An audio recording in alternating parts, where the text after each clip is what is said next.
du Forum économique de Podor qui va se tenir du 12 au 17 décembre. Ce forum économique, il rentre dans le cadre légal, je dirais, parce qu'étant une exigence du Code des collectivités territoriales qui, dans ses attendus, veut ériger les territoires en pôle de développement viable, compétitif et porteur de progrès.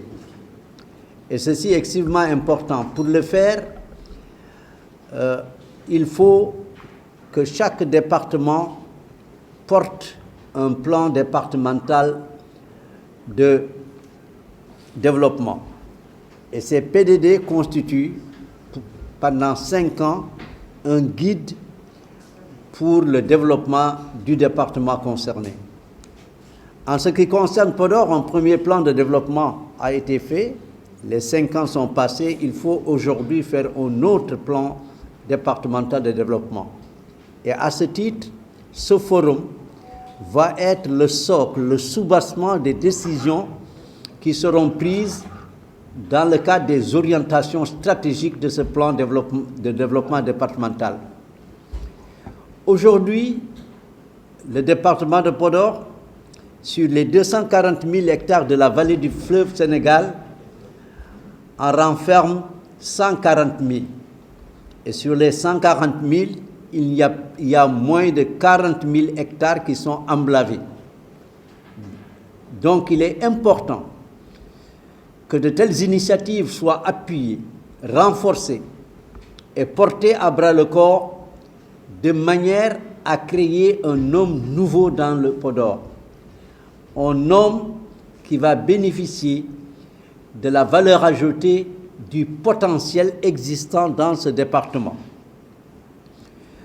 Nous pensons qu'aujourd'hui, il faut créer, pour ce faire, des espaces d'échange, faire en sorte qu'il y ait un link entre les acteurs territoriaux locaux, dont la diaspora de Podor, qui représente quand même une frange très importante, mais aussi les investisseurs privés. Mais des investisseurs privés dans le cadre d'un partenariat win-win, gagnant-gagnant. Un partenariat qui permet à chacun de se retrouver dans les schémas institutionnels qui seront mis à jour. Et c'est ça qui est important pour nous. Il s'agira que le paysan de Podor, l'agriculteur de Podor, que l'éleveur de Podor, que le pêcheur de Podor et toutes les autres franges qui participent au développement du département puissent se retrouver à travers le plan départemental de développement et à travers le forum économique. Donc, au-delà de la sensibilisation, nous voulons bâtir un système durable qui permettra aux populations de s'épanouir. Plusieurs schémas agricoles ont été testés. Mais vous devez savoir que nous, dans nos contrées, dans le Fouta particulièrement, les problèmes de terre, c'est des problèmes très sensibles. Il faut donc trouver des schémas qui soient en adéquation avec l'esprit ou le raisonnement des populations, de manière à éviter tous les écueils qui pourraient se mettre au devant. D'où plusieurs choses vont être faites à Podor, de la sensibilisation, de l'information, de visites de terrain, et plusieurs modèles de schémas de partenariat seront aussi vus avec les investisseurs privés. Il faut dire donc, ce que nous recherchons au jeu, c'est apporter un changement, mais un changement durable. Et Podor peut constituer un pilote dans le cadre de ce projet important. Le forum, on ne s'arrêtera pas là.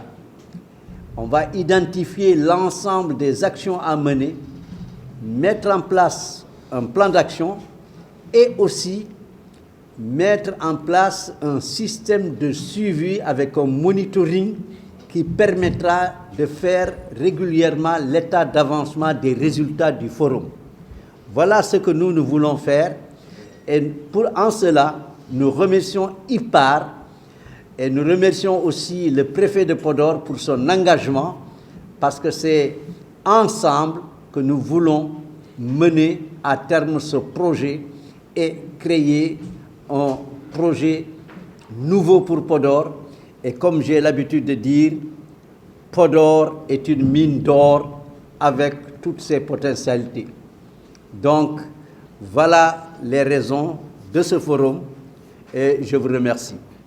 C'est dans ce cadre que nous avions souhaité aussi développer ce qu'on appelle l'écosystème de facilitation des investissements dans le département de Podor. On avait pris Podor comme laboratoire de recherche-action pour montrer qu'il est possible aujourd'hui, dans la territorialisation des politiques publiques, d'accompagner les acteurs, mais en partant des potentialités de ces acteurs, en essayant de les développer, et en essayant de voir aussi sur quoi il est possible aujourd'hui d'agir, quels sont les défis à relever. Et dans cet accompagnement, on a eu effectivement l'appui de l'USAID et PSS, c'est un programme qui travaille sur les réformes et sur l'accompagnement des politiques publiques que tout à l'heure, certainement, notre collègue pourra y revenir. Alors, pourquoi on a le forum? Comme l'a dit le président, une chose qu'il faut noter dans le forum, c'est qu'il ne s'agit pas d'un forum juste pour parler. On a eu la chance, et peut-être c'est un clin d'œil du ciel, comme on dit, c'est qu'on aura une semaine économique et culturelle. Parce qu'il s'est trouvé que le chanteur Baba Mal organise ce qu'on appelle les blues du fleuve, du 9 au 11 décembre.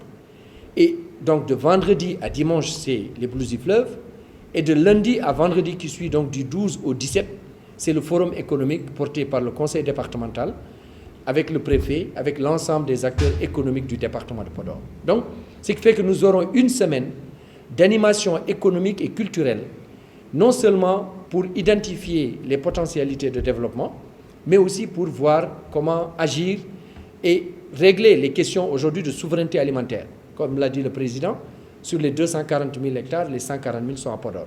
Donc on ne peut pas parler de souveraineté alimentaire quand on sait que près de 2/3 des surfaces cultivables se trouvent dans une zone qui doit tirer le reste du processus. Et comment faire pour que ce qui est engagé ici, ça serve aussi à la création d'emplois? Parce que vous savez qu'à Podor, on a engagé avec le conseil départemental ce qu'on appelle une plateforme d'emploi et d'employabilité des jeunes. Il y a eu plusieurs formations et on n'est pas seul.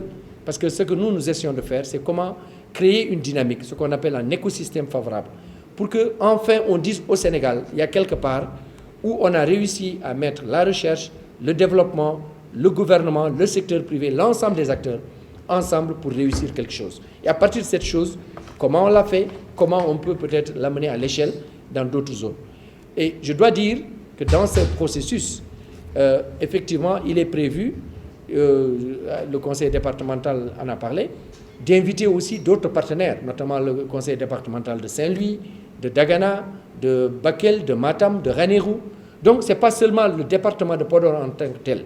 L'idée qui a fait qu'on a choisi Podor comme laboratoire, c'est qu'on a voulu renforcer les pôles territoriaux. On s'est dit que le pôle fleuve peut être en test.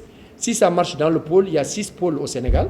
Comment arriver justement dans l'acte 3 de la territorialisation des politiques publiques à essayer de mettre l'ensemble des initiatives dans une localité régionale et à partir de là, maintenant, choisir au sein de cette localité une zone qui a des potentialités, mais aussi, quoi qu'on dise, malgré les potentialités dont on a parlé, le département de Podor est l'un des départements les plus pauvres au Sénégal. Donc, vous voyez un peu la difficulté qu'il y a quand vous avez des potentialités, vous avez des mines d'or et qu'on n'arrive pas à transformer. Donc, comment faire pour cumuler l'ensemble des forces vives, et y compris le rôle de la diaspora, et montrer que c'est possible? Parce que nous, notre conviction, c'est que l'État ne peut pas créer les emplois. L'État crée un environnement favorable à la création d'emplois. Et comment faire pour que le secteur privé, et là on a décidé de se faire accompagner aussi par le Club des investisseurs du Sénégal, par d'autres investisseurs qui sont dans la vallée, par le secteur privé qui va jouer local, parce qu'on a vu des femmes qui transforment et qui ne peuvent pas aller à l'échelle. qui sont dans des espaces relativement petits. C'est pourquoi, dans le forum, il est prévu d'organiser ce qu'on appelle une foire des produits agricoles. Et la première journée sera consacrée à la réponse des territoires par rapport à la souveraineté alimentaire.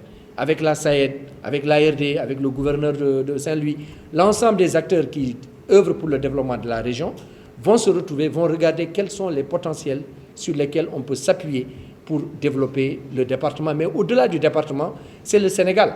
Parce qu'aujourd'hui, quand on regarde ce qui se passe dans le département, on produit de l'oignon. On a fait l'étude sur les 11 filières qui existent. Aujourd'hui, pour chaque filière, on sait quels sont les goulots d'étranglement.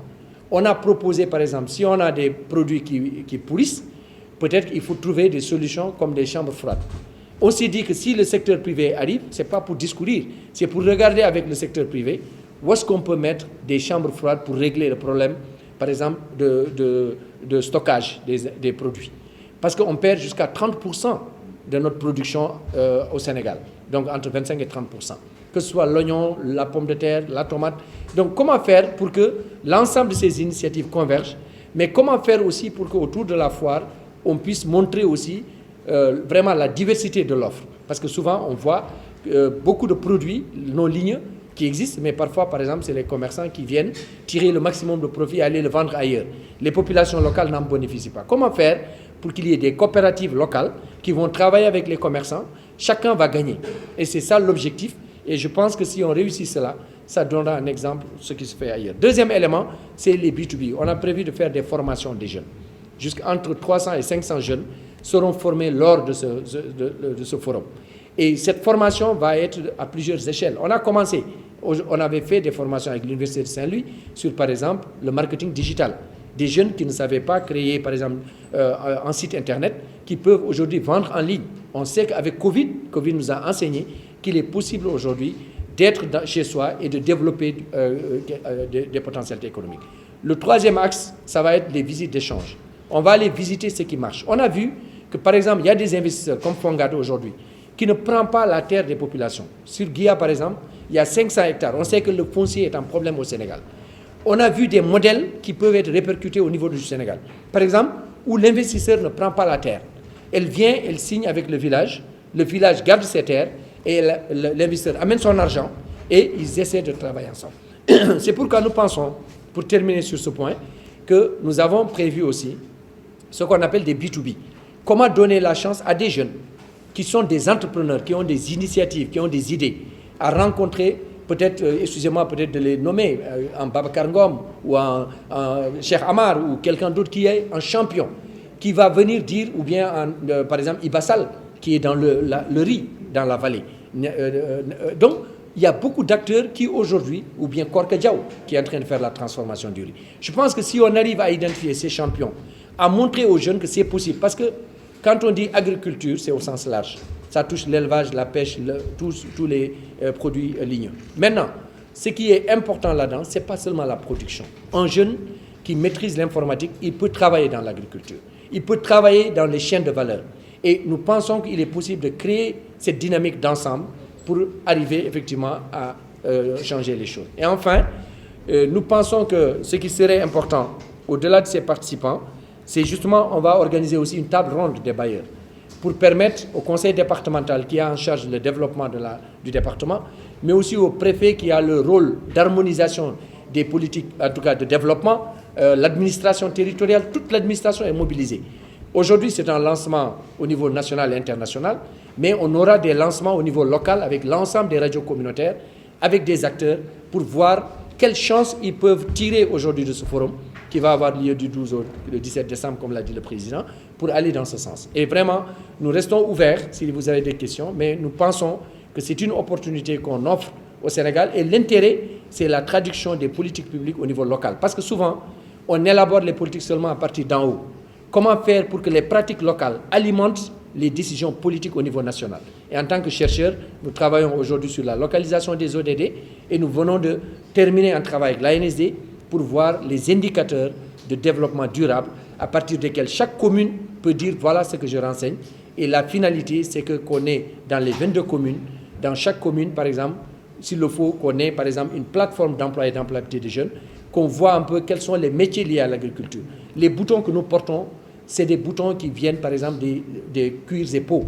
Nous avons considéré qu'aujourd'hui, s'il y a un investisseur qui veut par exemple investir dans l'élevage, il est possible aujourd'hui de transformer les produits locaux pour qu'on ne soit pas dépendant, et il est possible aujourd'hui de se développer.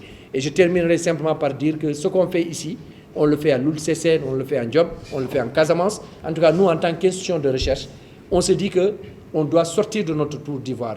Si on a des connaissances, on travaille avec la NASA, avec d'autres chercheurs, on doit être capable de le traduire au niveau local. Et on a eu un conseil départemental qui est à l'écoute et qui est demandeur, et on a décidé de l'accompagner, et vraiment nous sommes en train de travailler ensemble avec les 22 communes, les 22 maires, pour aller de l'avant avec le préfet et les autres acteurs. Voilà ce que je pourrais dire.